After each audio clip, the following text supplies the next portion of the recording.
on down, y'all. Come on down. Come on down. Come on down. Come on down. All over here. Come on. Come on. Come on. Come on. Come on. Come on down. Come on down, y'all. Come on. Over here. Come on. Come on down. Come on down, y'all. Come on down. Come on down. Come on down, y'all. Come on down. Come on down. Come on down. Come on down, y'all. Come on down. We are a new, unsettling force, and we are powerful. A new, unsettling force, and we are here. A new, unsettling force for liberation, and we got nothing to lose but our chains, and we got nothing to lose but our chains, and we got nothing to lose but our chains, and we got nothing to lose but our chains, and we got nothing to lose but our chains, and we got nothing to lose but our chains, and we got nothing to lose but our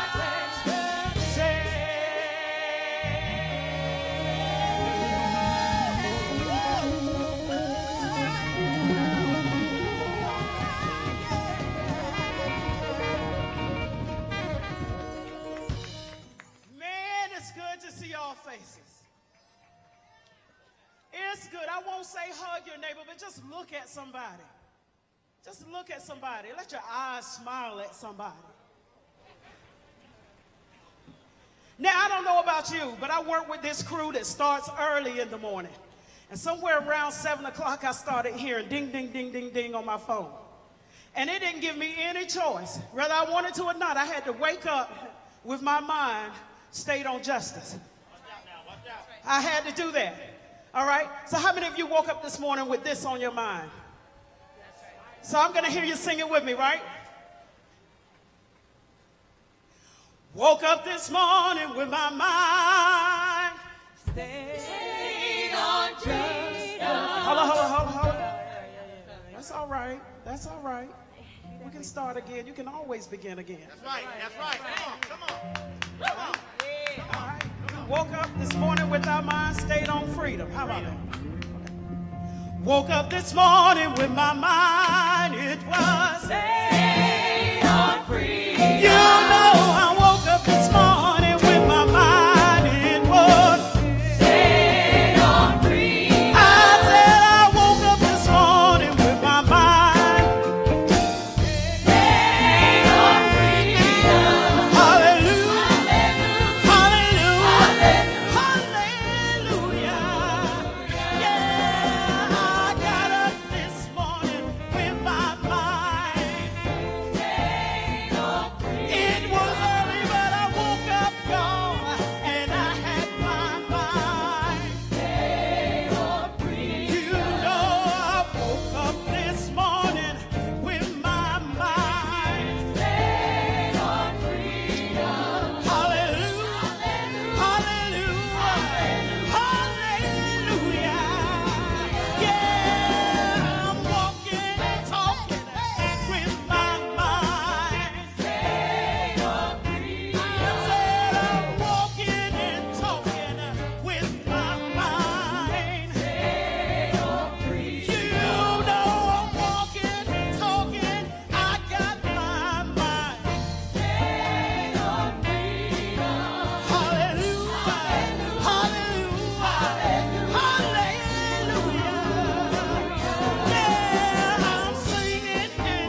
everybody rises.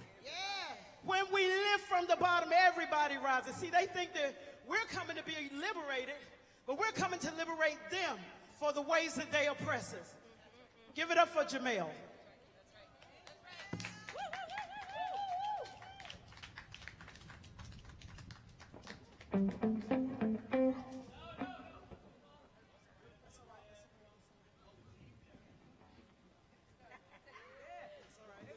We're going to take you there.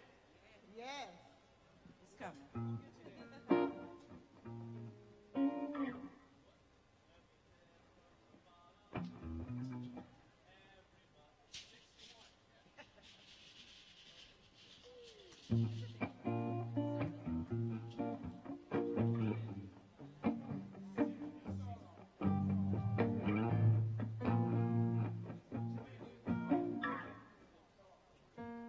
We have come to liberate you from all the ways you hold us down, yeah.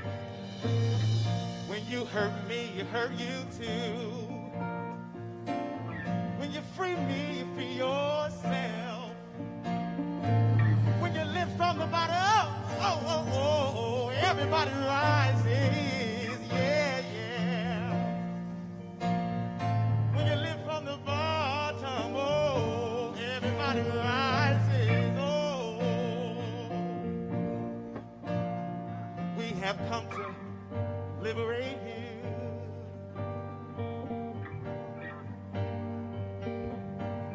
From all the ways you hold us down. Now you see, when you hurt me, you hurt you too. That's right. Yeah. That's right. Yes. Woo. When you free me, you free yourself. David hit me with the note.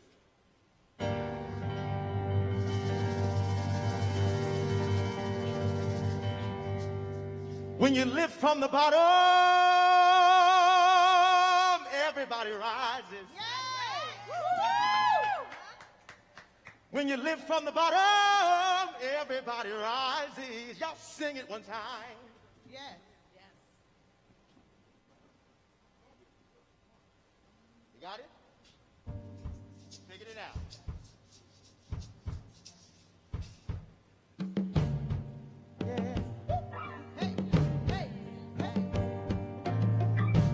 From the bottom, no,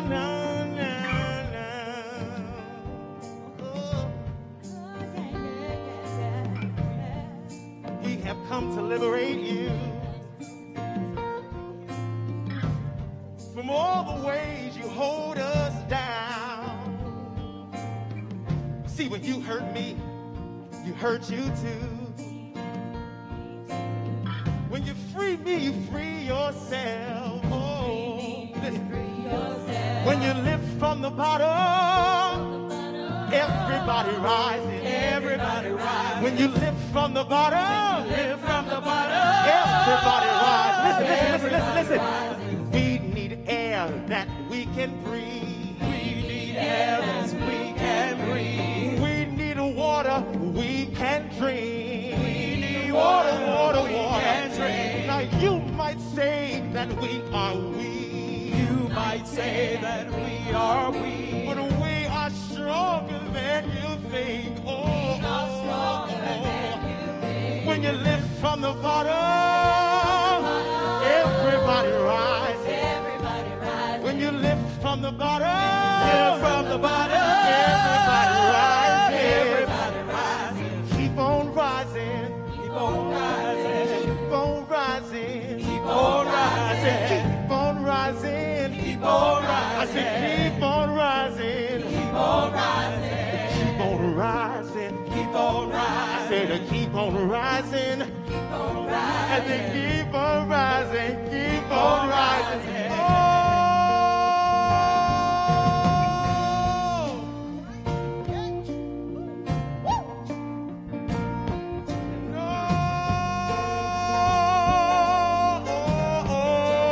Let me hear you.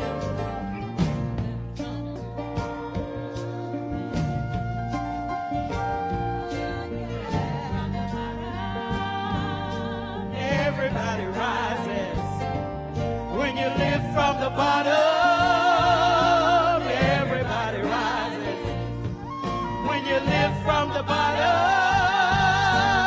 everybody rises.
Y'all.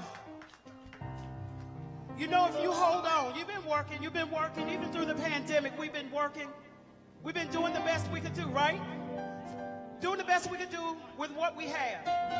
But I'm here to tell you, I promise you, that if you hold on just a little while longer, I know justice is coming soon. Come on, pump your fist if you know justice is coming soon. Let's continue to Rosemont. Hold on just a little while longer. Yeah. Hold on just a little while longer. Hold on. Yes. Just a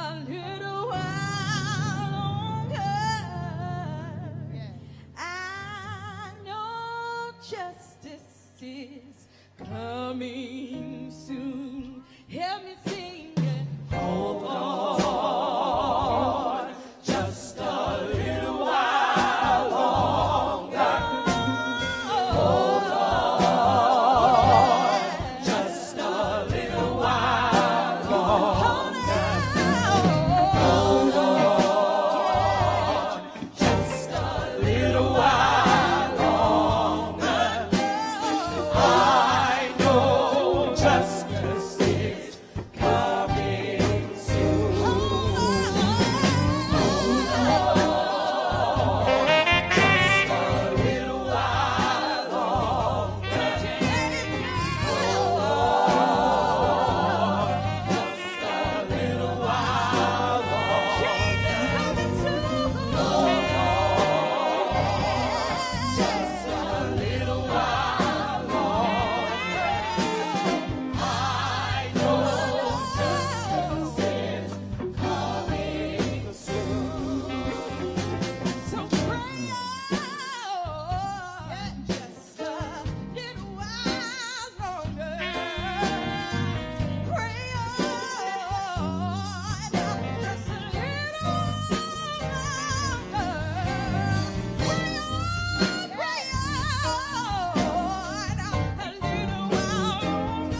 believe that so much.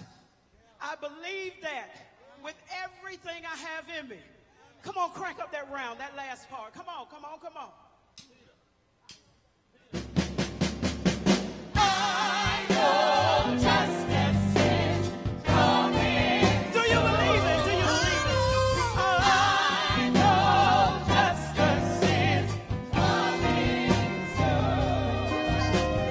I know justice is coming soon. I know you got your mask on, but behind that singing. I know justice is coming. Here we go, last time.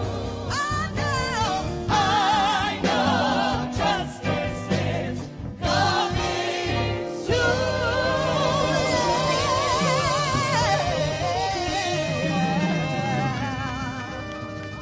All right, y'all. This is our last song. All right. Now, for this one, you might just have to spread apart just a little bit because we want you to take your mask down just to sing this verse, just to sing the response back to us. And the song is, we don't want war. We want justice. Justice will bring about peace. We want to live in a world without fear. Hear us, war cease, war cease. We just want you to know what we're saying. Tell me why people are dying at the hands of police. Why can't we live in a world without fear? Hear us, war cease, war cease. Come on, y'all, let's get real hyped on this one. Woo, woo, woo, woo.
Say forward together. Forward together. Forward together. We already have over 100,000 people checking us out. Give them a shout. We welcome you to the launch of the Mass Poor People's Low-Wage Assembly and Moral March on Washington, D.C., June 18, 2022. Today we start 300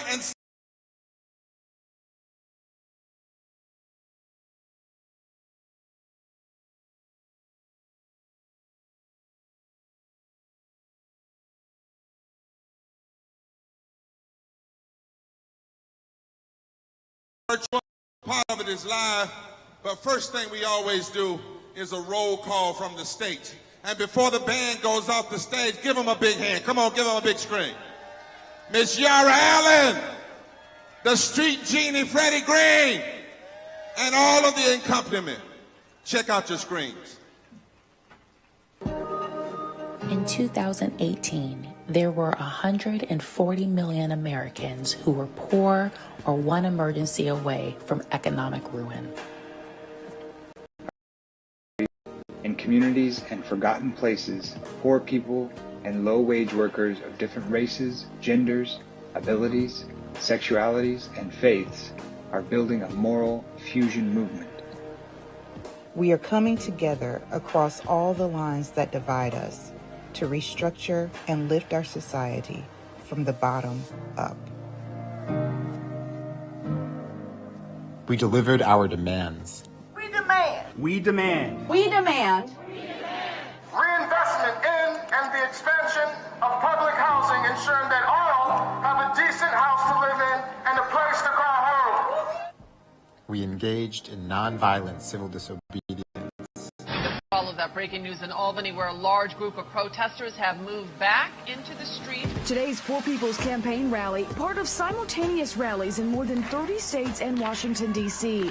Over the past 5 weeks, nearly 2,000 people have been arrested in what organizers describe as the most expansive wave of nonviolent direct action this century. Our backs are against the wall, and we got no choice but to push. Because it's crucial that we make ourselves heard. For a country this rich to have so many people poor, it's immoral and it's wrong. We testified on Capitol Hill. Never before have impacted leaders gotten to present a budget. We brought a full budget request and a movement behind it. During the pandemic, we organized the largest social media gathering of the poor in U.S. history. We mobilized, we organized, we registered, and we educated poor voters across the country. And we helped bring poverty to the national agenda. Something that hasn't come up very much tonight, but deserves a lot of attention: poverty. You know, the Poor People's Campaign is marching on Iowa right now, calling on us to talk about this issue more. Ending poverty will not just be an aspiration. It will be a theory of change to build a new economy that includes everyone. Our country now stands at a tipping point. We can realize a third Reconstruction to fully address poverty and low wages from the bottom up. Today we say to poor people, Mr. Speaker, we see you and we will eradicate poverty in our country with you.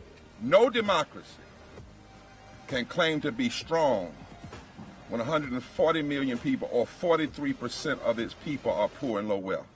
Now, we're organizing to realize a third Reconstruction. It's time to fully address poverty and low wages from the bottom up. We are fighting forward together and not one step back.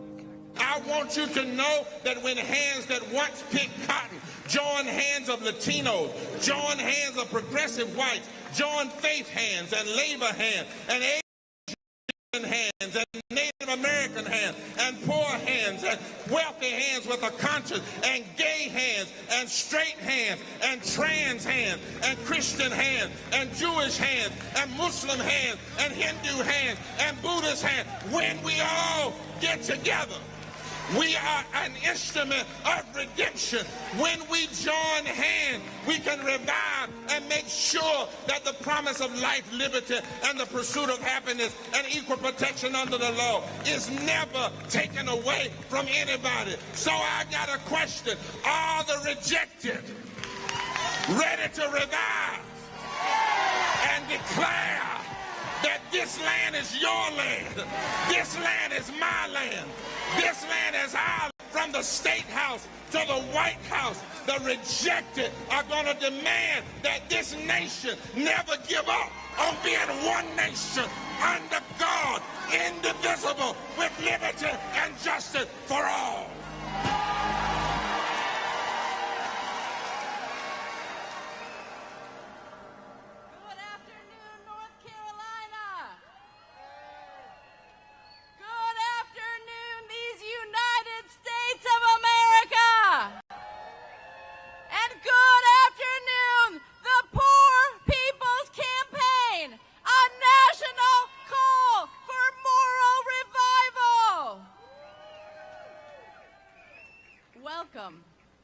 Welcome to everyone here in Halifax Hall, here in Raleigh. Welcome to all the people joining online, across the country, across the world, to this powerful uprising. This mass poor people's and low-wage workers assembly, where we're launching 365 days of fighting forward. Forward together, not one step back. We are here because people, poor people, low-wage workers, unpaid care workers, sub-minimum wage workers, homeless families, welfare rights leaders, healthcare workers who can't even afford healthcare. Because family farmers, teachers, veterans, folks that have lost so much in COVID, and to the pandemics of racism and poverty that preceded. All kinds of beautiful, powerful people are rising up. We're rising up to demonstrate the compelling power that we, the 140 million poor and low-income people in this, the richest country in the world, have. The power that we have to reconstruct society from the bottom up. And we're here to commit to fighting forward for these 365 days. And until everyone is fed, until everyone has decent housing, until everyone is paid living wages and are able to enjoy the fruits of our labor, until Black lives matter, Indigenous lives matter, until we can end countless wars, until we ensure clean water and clean land and clean air for absolutely everyone. Yes. We are committed to fighting forward for a moral march on Washington. We know that when forces of regression, forces that want to deny people the right to vote, forces that blame the poor for poverty rather than a poverty-producing system, forces that pay lip service to addressing injustice but refuse to raise wages or expand health care, or who decide to compromise with people's lives and the infrastructure of our communities. When such forces of regression sow violence and inequality and division, moral movements led by those most directly impacted by injustice, banding together with people from all walks of life, these movements arise. They build a better world. They make a difference. And I'm here to let you know that we are making a difference. Yeah. People are organizing in more than 45 states across this country. Hundreds of partner organizations are joining forces together. Thousands of faith leaders from dozens of different faith traditions are making a clarion call for justice. This movement is putting pressure, it's persisting, and because of this, poverty is on the national agenda for the first time in over a generation. Yes. Because poor people and moral leaders and clergy and activists and organizers and advocates are mobilizing and organizing and educating and registering people for a movement that votes, a fusion movement is growing. It's gaining strength. And we're here. And we're organized. Congressional leaders have introduced a resolution in the House of Representatives calling for a third Reconstruction, fully addressing poverty and low wages from the bottom up. Inspired by this Poor People's Campaign, inspired by the commitment and the clarity and the capacity and the connection of poor and low-wealth people leading this movement, committed to building and deepening the resolve this nation needs to become a more perfect union. This movement is made up of moms whose water has been turned off, whose children are being taken away, who cry out, "Take away our poverty, not our children." This movement is made of families who have lost children to the lack of health care, who have wailed that their children are no more, but are committed to fighting until all have the right to live. It's made up of grandparents in Cancer Alley, Louisiana, family farmers in Kansas, border communities in Texas, police brutality activists in St. Louis who are crying out, everybody's got a right to live. Yes. Everybody's got a right to live. Yes. And before this campaign fails, yes, we'll all go down to jail. Yes. Because everybody's got a right to live. Yes. Poverty will not always be with us. Racism and violence and division is not inevitable. We can save the earth. We can end the militarization of our communities and the world. We can reject the false narratives of Christian nationalism, of white supremacy. Because this movement, this Poor People's Campaign, is moving forward together, not one step back. Forward together. Not one step back. Forward together. Not one step back. Amen. Thank you, Dr. Liz. And thank you, Bishop Barbara, who will close us out tonight in a powerful way. Those of you here in Raleigh and those of you online all over the country, you don't want to miss a moment. Stay with us tonight. I greet you tonight in the name of the 140 million poor and low-wealth people and low-wage workers in this country. We stand in the name of those tonight who struggle to make ends meet in the wealthiest nation in the world, denied a living wage, called essential workers, but are denied the essentials to do their work. We stand tonight in the name of those who've been denied health care, denied voting rights, denied civil rights, denied human rights, denied clean air and clean water, denied the rights of this democracy. We stand tonight in their names on our way for the next fighting forward for the next 365 days to June 18, 2022. June 18, 2022. Fighting forward. People have asked, why do you protest? Why do you march? Why do you raise your voices? Why do you keep showing up in places like this? Why the Poor People's Campaign? Why the Third Reconstruction? Well, I tell you why. You ask such good questions. We are here because we know none of us are free until all of us are free. We are here because we know that there is no scarcity in this land. The only scarcity is the moral will to do what's right. We are here because we know that when you lift from the bottom, everybody rises. We are here because we know everybody has a right to live. And before this campaign fails, we'll all go down to jail. And so I greet you tonight, and I say to you tonight, my sisters and brothers, forward together. Forward together. Forward together.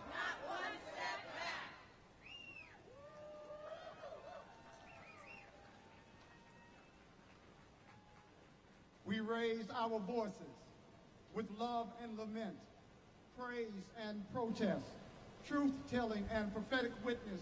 We boldly declare, in the face of systemic racism, poverty, ecological devastation, a war-based economy, and a distorted moral narrative of religious nationalism, that silence is betrayal.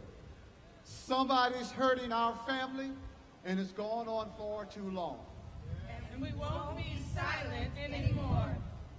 We come with many names for the holy: God, Allah, Great Spirit, Brahma, and those too sacred to voice.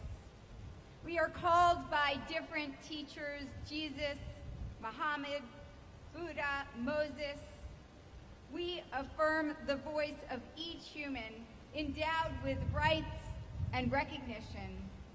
Somebody's hurting our family, and it's gone on far too long. And we won't be silent anymore. Racism is the virus that tears at our humanity, infects our systems, and festers within the great democratic experiment that is America. We remember the 700 people who died each day from poverty in this country before COVID. We pray that we would find a new way, creating an economy of interdependence. Somebody's hurting our family, and it's gone on far too long, and we won't be silent anymore. As we cut at earth, we hurt the spirit of river, soil, mountain, and tree. There is enough for everyone to live free, but there is not enough for corporate greed. We pray with our policy demands, with solidarity strikes, with movements for farmers, for public health workers, for indigenous struggle, for sacred land, for mothers fighting for water. Somebody's hurting our family, and it's gone on far too long. And we won't be silent anymore. We lament a nation addicted to war, economically dependent on violence, foreign and domestic. We can never address the suffering of God's people if we spend over half of our national budget on the military, lining the pockets of corporations and sacrificing the lives of our young people. Let us study war no more. Somebody's been hurting our family, and it's gone on far too long. And we won't be silent anymore. With thanksgiving in our hearts, we remember those who laid the foundation and dreamed us to this moment and this movement. For Sojourner Truth, Frederick Douglass, John Brown, Harriet Tubman, Lucretia Mott, Sitting Bull, for A. Philip Randolph, Fannie Lou Hamer, Malcolm X, Martin Luther King, Ella Baker, Dorothy Day, Abraham Heschel, Sefer Chavez, Bayard Rustin, Polly Murray, for the elders still with us, for the children birthed in this movement now. We pray, Holy One, and ones of infinite name, thank you for the courage of our people in the streets today. Lift up brave leaders to organize in our communities. And we, like the ones before, are now the ones we've been waiting for. Listen, somebody has been wounding and hurting our children, and we won't be silent anymore.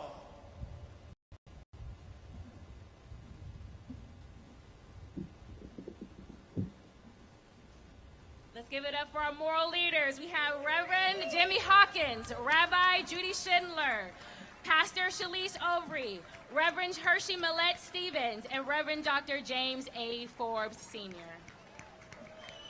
Poor People's Campaign, National Call for More Revival. Let me hear you make some noise.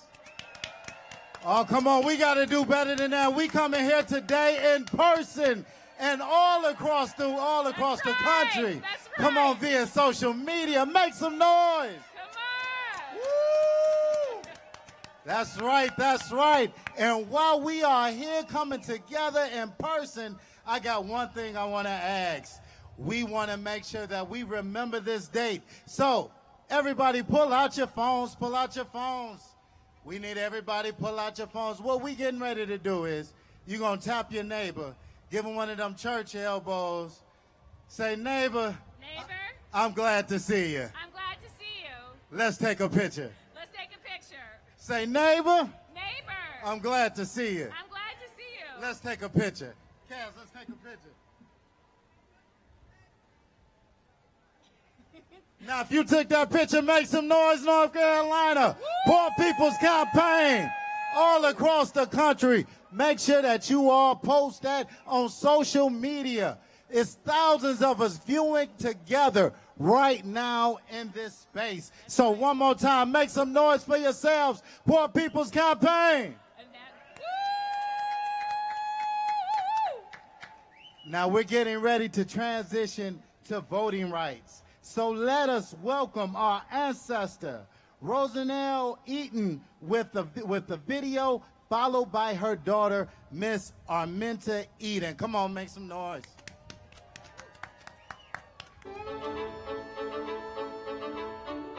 When they announced something about some fraud, I said, why they keep lying? Because I didn't plan to march. I want heels out on my shoes. You got to open up your mouth and be a committee of one. Say, we the people. We the people. We the people. We the people. We the people. We the people. Say, stand up. Stand up. Fired up. Fired up. Stand up. Stand up. Fired up. Fired up. Thank you so much.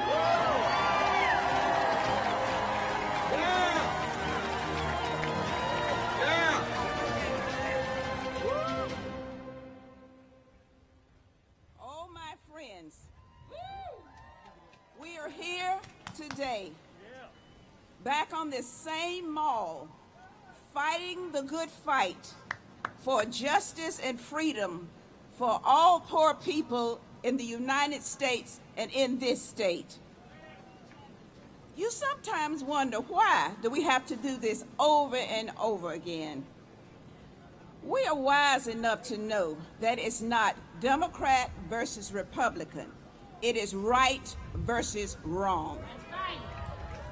While our demands may seem to fall on deaf ears, we know that we must continue to press on and not get weary in well-doing on working for the distressed, depressed, and suppressed. My dearly departed mother, Rosanelle Eaton, which you just saw, never got tired of standing up for voting rights since the time she was 21 years old, when she had to recite the preamble to the Constitution of the United States of America in order to even register to vote.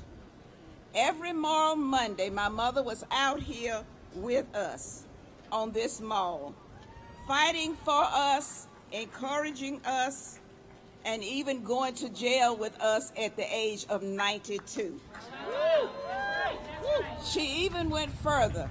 She sued Governor McCrory and the North Carolina Board of Elections to overturn the voter ID laws so that we may continue to vote freely. She stayed fed up and fired up until the very end. We are not fools. We know that these so-called voter integrity laws are not about voter integrity. We know that these laws are only designed to keep poor people, black people, and brown people from the polls to vote by cutting back early voting, cutting polling locations, cutting back hours for souls to the polls with special ID requirements, and even prohibiting us from giving a person a glass of water while they're standing in line to vote. It's shame, shame on them. Even though they try to wear us down and crush our hope, we must remember that the victory is not given to the swift, nor to the strong, but those who endure to the end. Thank you. And to continue to talk about saving our democracy and voting rights, from Jackson, Mississippi, we got Benny Ivy. Hello, man. First and foremost, thank you guys for inviting me here. It's a pleasure, and it's an honor to be working beside such great people for such a great cause. I was raised between South Jackson and Rankin County, Mississippi all my life, dirt poor, raised by drug addicts and outlaws. I quit school and rode around with my uncle and my brother at age 15 so that we could break into houses and steal anything that wasn't tied down so that my family could smoke crack and do other hard drugs. I was a gang member at 15, looking for that security in my life that I didn't have at home. I was also a drug addict at 15 and a solid meth addict at age 16. I spent all my juvenile years in detention centers and training schools. I caught my first charge as an adult, aggravated assault and burglary charges, at 21, and I began a career in prison. From there, I was in and out of prison for the next 13 years, 11 of those years behind the walls of the Mississippi Department of Corrections. I never stood a chance at life. Not a chance. All my life, I lived the life that I was taught and conditioned to live. Just like so many other people, you never know what's going on in somebody's life. You never know what's going on behind closed doors, right? But after serving my time and transforming my mind and transforming my life, my voice still doesn't count. My voice still don't count because I cannot vote. I've been out of prison now for more than a decade. I've been clean off meth more than a decade. I've been out of the gangs more than a decade, and I still can't vote. I've accomplished many goals, including I'm a successful business owner here in Mississippi. I'm a prominent church member of my church. I'm a husband, I'm a father, I'm a homeowner.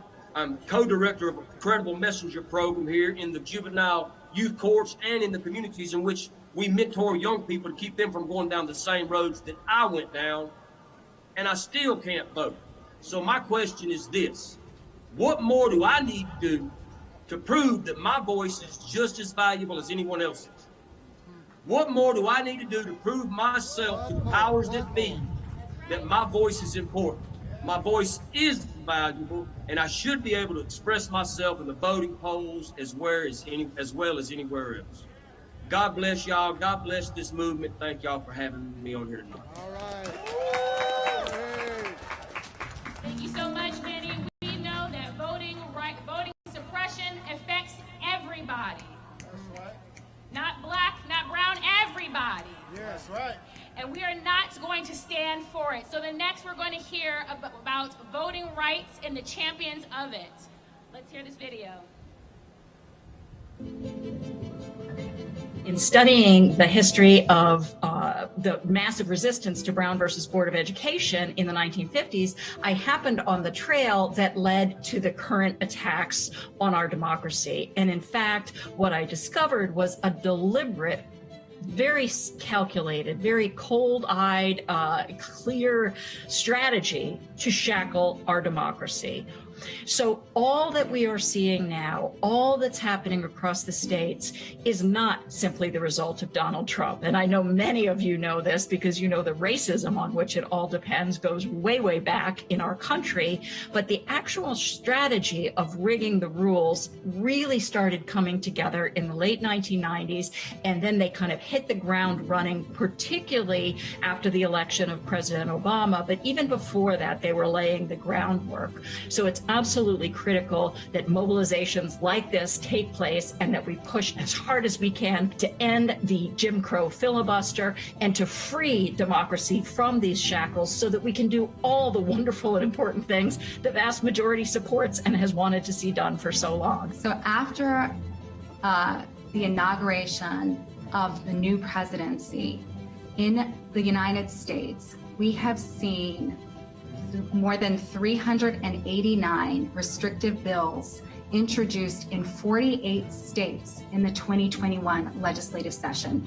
14 states have now passed 22 bills targeting voter access, and that's just the beginning. We are in the middle of this fight, state by state, including here in North Carolina. At the same time, we're also seeing democracy suppression bills targeting election workers, election certification processes. So far, we have seen 216 bills across the country introduced that would allow state legislatures to politicize, criminalize, or interfere with elections. This is the fight that the federal government has to take up alongside the people who state by state are standing up and saying, not in our name, we have a voice and we want our voice to be heard. And the truth is that, one, we not only are we sort of witnessing a civil war amongst one of the major parties in our country, but in fact, some have argued that it's descended into essentially the Republican crime syndicate. And that in the marketplace of ideas, fewer and fewer people are buying what they're selling.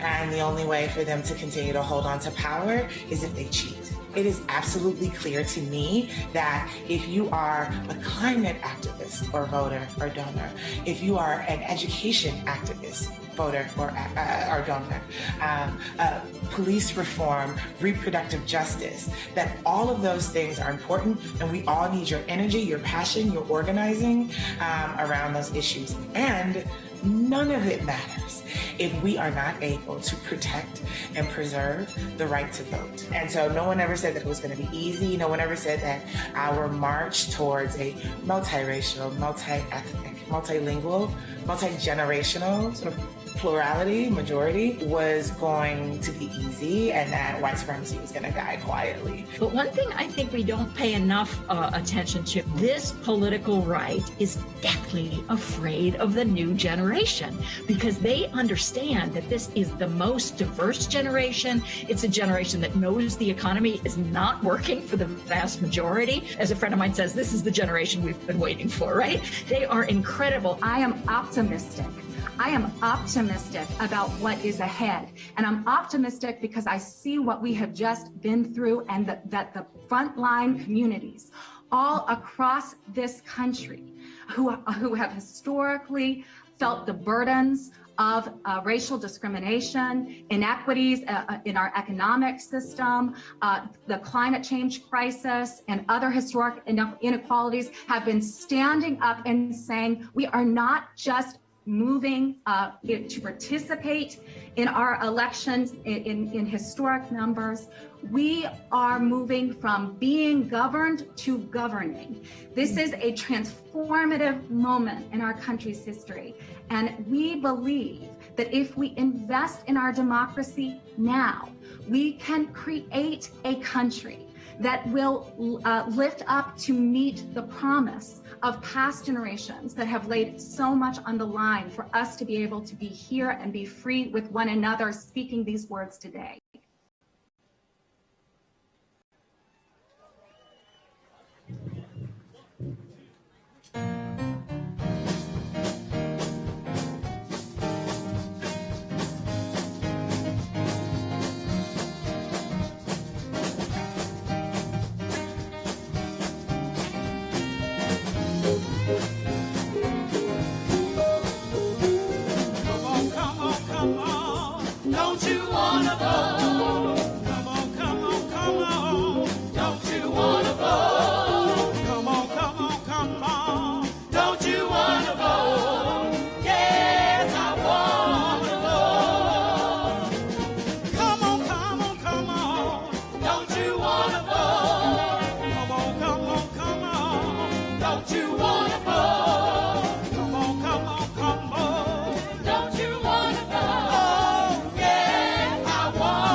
Barbara, we've been together to commemorate tragedies, as we were in Tulsa.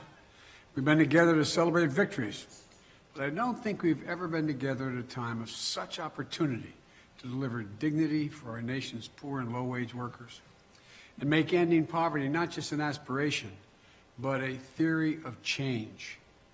And I want to thank everyone for joining this assembly, for reminding us that we all created an image of God.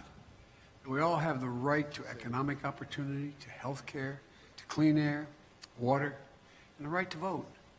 With our advocacy, we're translating our shared prayers into policy and building our economy from the bottom up and the middle out.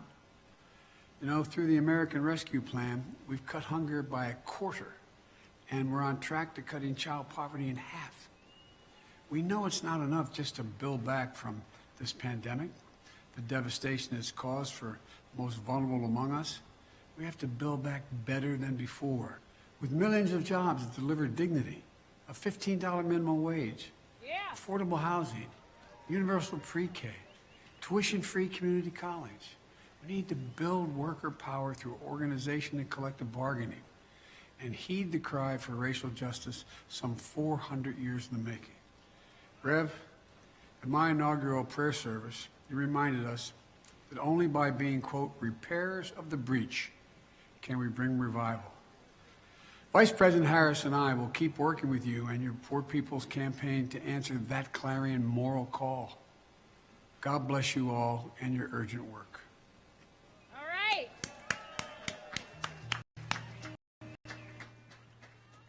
We're going to continue hearing from those impacted. We're going to now hear from Alicia Cool, coming from Santa Cruz Homeless Union. Alicia? Thank you, everyone. Thank you for having me. On behalf of the National Union of the Homeless, my family and I live in an RV in a city where an all-out war has been declared on the unhoused. We are those with sub-minimum wage jobs who can't afford sky-high rent, those with disabilities, those who have been turned out of their homes because they are gay or the victims of domestic violence, those who will soon be on the street when the eviction moratoriums come to an end. When COVID-19 hit, the Homeless Union organized Project Survival, bringing food, medical care, and life-saving essentials to the people. We went to court and got federal injunctions to stop police from breaking up hundreds of encampments. We showed that we're homeless, not helpless. That's right. Homelessness is just the most visible expression of the deepening poverty and affordable housing crisis millions of Americans are facing. Whether they are doubled up with other families, herded into shelters, squatted in boarded up buildings, or paying outrageous fees in weekly rate motels. Our union fights for day-to-day survival, but we are about ending homelessness. So we join you in fighting for a new third reconstruction in America, for an America where no one has to go without the basic necessities of life. Thank you very much. Thank you, Alicia. The next voices you're going to hear is from Reverend Latia Frazier, Tammy Rojas, and Dr. Viviana Martinez Bianchi. Reverend Frazier. People with disabilities or pre-existing conditions often get left out of healthcare plans, civil rights legislation, employment, and housing. We are often left out of sight and off of people's minds. The truth is, people with disabilities are the fastest growing minority group, and because of COVID-related health complications, many more people are and will become a part of the disability community. We live in a society where people with disabilities are made poor and are often on the fringes of society. In the Christian tradition, Jesus had a lot to say about that. People with disabilities are not the problem that needs healing, but it is the society that shuts people with disabilities out from being full participants in all aspects of society and therefore are made poor and dispossessed that needs restructuring. The Poor People's Campaign, a national call for moral revival, is calling for a third reconstruction because when you lift people with disabilities up, everybody rises. Thank you.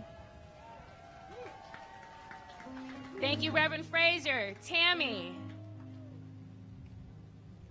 Hello, my name is Tammy Rojas. I'm a coordinator with Put People First PA and the National Union of the Homeless. I live in Lancaster, a rural county in Pennsylvania. I have been poor and held low-wage jobs and never had decent health care for the majority of my life. I contracted COVID-19 at the end of January. My Penn Medicine doctor gave me the runaround about getting a COVID-19 test, so I had to get a test through other means, and I've had to fight Penn Medicine for the health care treatment I've needed ever since. I'm still dealing with lingering effects since contracting the virus. My lung capacity has changed, and I still have moments of extreme fatigue and COVID fog brain. During this pandemic, Lancaster County decided to spend resources on building a new prison instead of saving a hospital from closure. That's how wrong our priorities are, not just in my county, but at every level of our government. We have made some progress in changing the national conversation on poverty, but we have to realize that we cannot end poverty without enacting universal health care. Health care is a human right that must be guaranteed to everyone. Millions more of us are facing serious health conditions because we contracted the COVID-19 virus. Congress must make enacting universal health care a priority. Thank you. Just before the next video, of the speaker, I wasn't going to say much right now, but I want everybody to raise your hand that wants the nation to hear us. Now I got to ask you a tough question, but it's a movement question. How do we expect them to hear us if we're not listening to each other? If we're talking and on our cell phones and having conversations? You see, this is not a picnic. This is serious business. So I need everybody, if you're with us, unless you're the choir or on the stage and you're in the back behind the TV screens, to go in front of the TV screen. And if you need to get in the shade, that's fine. But millions of people are tuned in now, and if they see you slapping high fives, not when somebody has done something good and just jibber jabbing, then that will make them think we're not serious. So we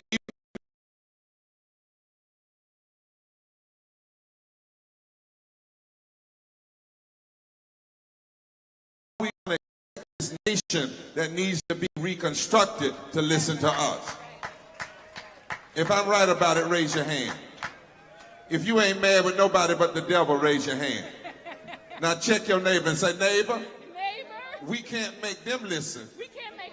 If we don't listen. So listen up. We need full attention. For 2.5. Can't you have full attention for 2.5 hours? Now let's give our next speaker a big hand. Come on.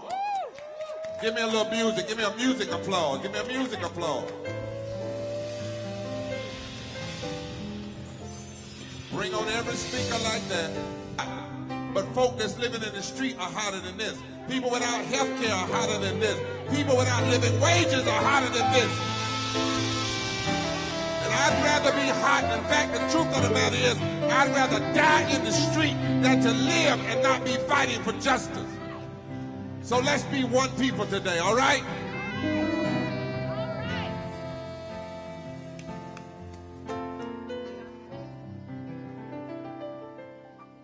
In the United States today, many people bear a disproportionate burden of disease. One moment. Center mic, please. Center mic.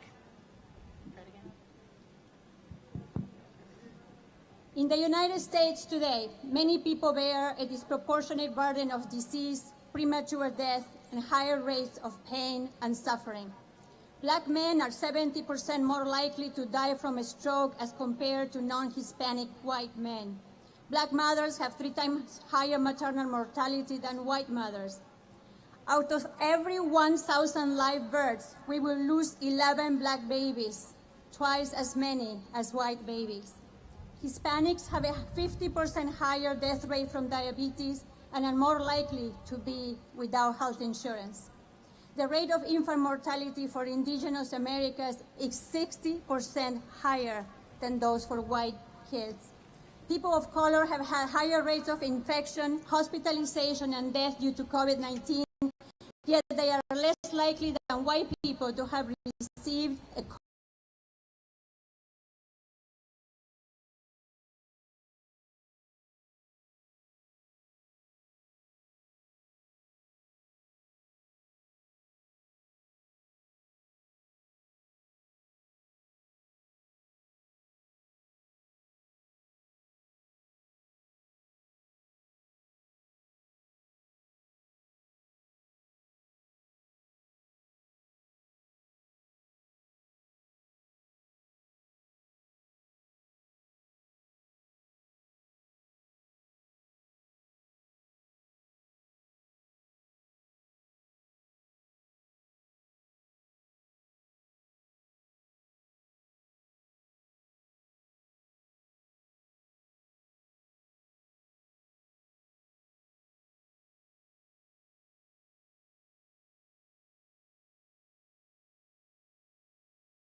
of us had an equal stake in the fight for our planet and for environmental justice.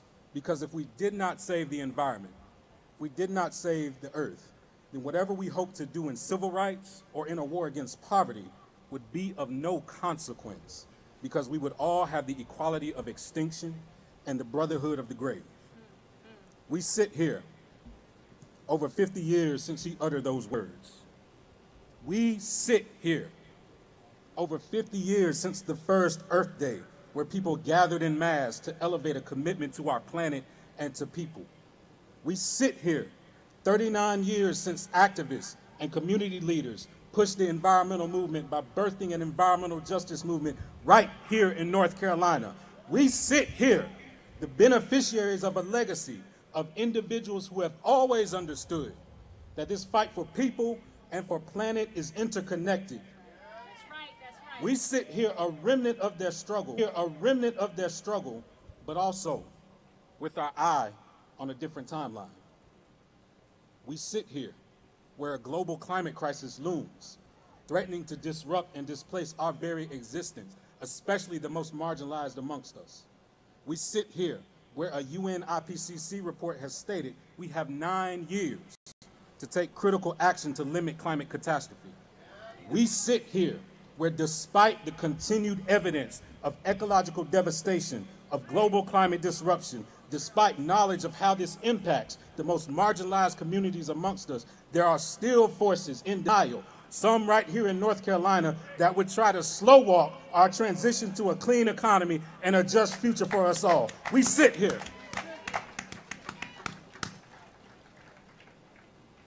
We sit here where, despite and recognize that if we are to honor the legacy of those like James Farmer Jr., like Dr. King, like those of us here, that we can't just sit here. That if we truly care about our people, if we truly care about our planet, if we truly care about our future, that each of us has a stake to work to deconstruct these ills and reconstruct justice. We can't just sit here. We must work forward together. Not one step back. Come on, put your hands together. I said, Poor People's Campaign, put your hands together. That's right, that's right. We're getting ready to transition into the next section, and I need everybody to say equal protection. Equal protection. Oh, we got to get louder than that, Poor People's Campaign. Say equal protection under the law. Say equal protection under the law. Now we're getting ready. We're getting ready to hear about policing and mass incarceration, veteran, immigrant rights, and ASL accessibility. We'll be hearing from Dante